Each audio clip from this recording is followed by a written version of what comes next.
questions pop into your head.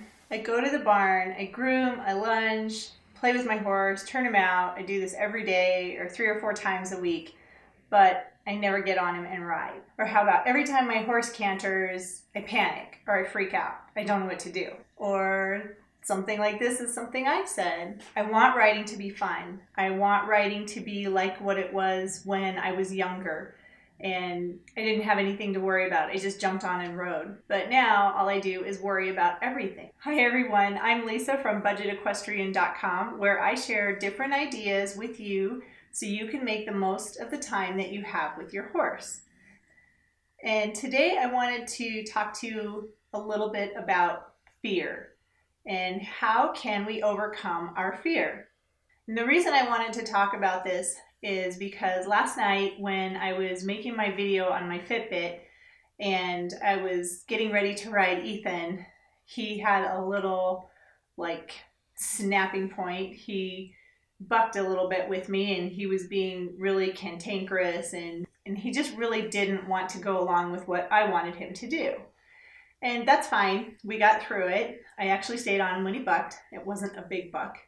But it's instances like that that put fear into our head and make it so that it can almost be disabling, not only with riding, but with anything that we do. So for me personally, I'm not as young or agile or as fit as I was at one time. You know, the really fun things that we always did when we were younger, but as we got older, the fear starts to creep in. And maybe not just as we get older, but fear does have a tendency to creep in. Maybe for some of us more than others, but it does sneak up on you. And I personally have a fear when it comes to riding sometimes, especially with Ethan. I haven't had him as long as I've had Frisbee. Frisbee, I have no fear. I can get up on him, I can walk, trot, canter, we can go over jumps. It's not a big deal. But that's not something that came overnight. With Ethan, he's new to me, and it may not seem like he's new because I've had him for a year and a half, but he is new to me. So I've never cantered on Ethan, and I'm scared to death to canter on Ethan because I don't know what it's going to feel like. I don't know what he's going to do. I don't know how he's going to act. So those are the fears that I let sneak up on me, and I'm going to do something about it because I'm not going to be afraid. Unfortunately, there's no easy or simple way to overcome fear. But if you're like me and you're determined to conquer your fears, no matter what they might be, here are some different things that you can do to help you overcome your fear. Number 1, determine your goals. What are your goals? For me, why do you ride? And what do you want to do with your horse? By determining your goals, you can kind of put a plan into place of how you foresee your future, either short-term or long-term, going. Number 2, define your comfort zone. What are you comfortable doing around your horse?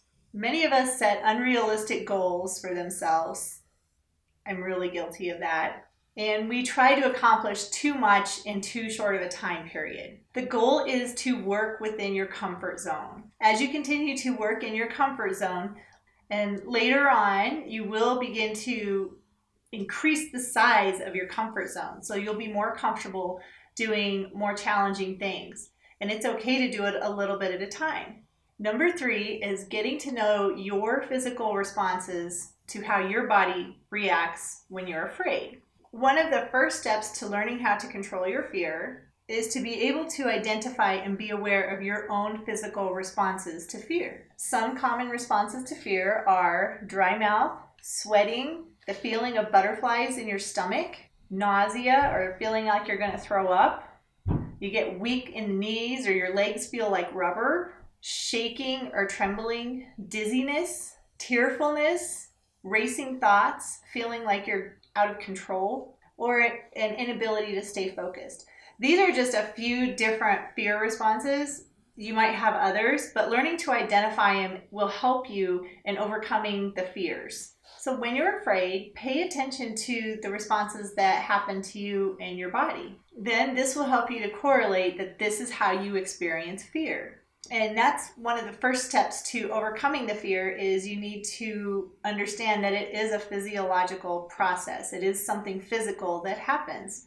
Fear is an emotional response, but there are physical actions that happen to our bodies, like sweating, heart racing, you feel like you're jumping out of your skin.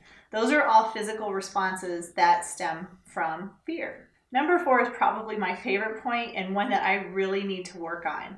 Learning to think rationally. Rational and realistic thinking will take you very far. Irrational and unrealistic thoughts will consume everything. It will consume you and it will take the fun out of everything that you do. Learn to identify and stop the negative and unrealistic self-talk. We all do it to ourselves. At least I think we do. I know I do. When you start feeling that self-doubt and the negativity sinking in, stop. Don't let the negative thoughts consume you. You can literally stop and say, stop. Say it in your head. If you need to say it out loud, say it out loud. Just tell yourself to stop.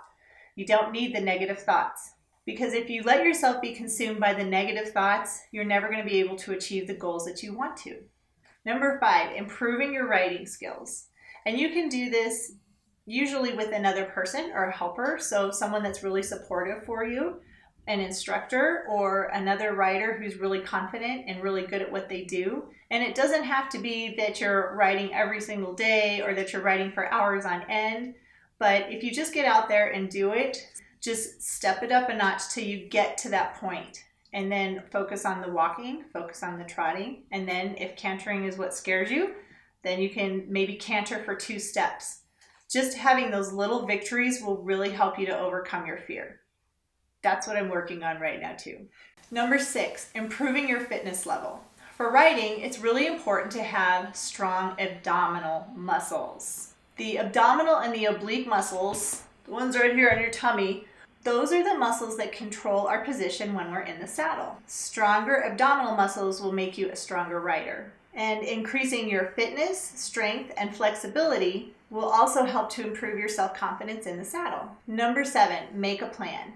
You want to start within your comfort zone and then branch out from there. You want to do this with baby steps. So we're not going to be getting on our horse one day and then the very next day thinking we're going to go over a course of 8 jumps.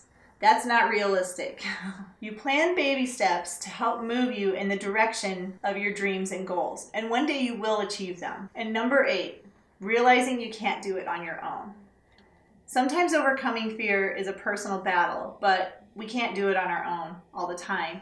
So having a good support group, people that are supportive and caring around you, can really help you in overcoming your fears. All of the people that you surround yourself with will help to encourage you and push you in the direction that will actually help you overcome your fears. You can overcome your fears. I can overcome my fears. I can overcome the anxiety that I have. I just have to stop telling myself that, oh, what if this happens, or what if this happens? When I have moments like that, it's time to just say, stop, Lisa. That's not being very realistic and it's not being rational.